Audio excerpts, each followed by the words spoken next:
எது நீ ஆழமா யோசிச்சுட்டு இருக்கிறியோ அது உன்கிட்ட வந்துடும் தெரியுமா? கவனம்.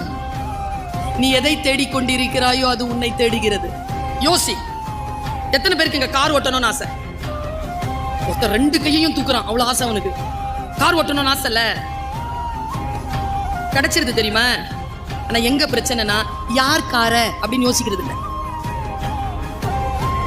நிறைய பேர் டிரைவர் ஆயிடுறோம்.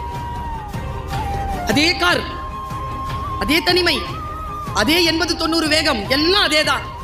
பிரபஞ்சம் நம்ம கேட்டோமா கொடுத்துருச்சு. ஏன் கார, ஏன் சொந்த சம்பாத்தியத்துல வாங்கின காரை ஓட்டிட்டு ஏன் போர்ட்டிகோல நான் வந்து நிக்கணும், ஸ்டேரிங் இப்படி இருக்கணும், என் கேபின் இப்படி இருக்கணும், நான் உள்ள வந்தா இப்படி இருக்கணும். நீ உனக்கு கிடைக்குதா இல்லையான்னு பாரு. நீ ஆழமா எதை டிசைர் பண்றியோ அந்த ஆழமான டிசைருக்கு பின்னாலே எவ்வளவு ஓடுகிறாயோ அந்த அளவிற்கான உழைப்பை இந்த பிரபஞ்சம் தரும் என்பதற்கு ரத்தமும் சதையுமாக நான் சாட்சியாக நிற்கிறேன். என்னாலே முடியும் என்றால் என் குழந்தையே உன்னால் ஏன் முடியாது?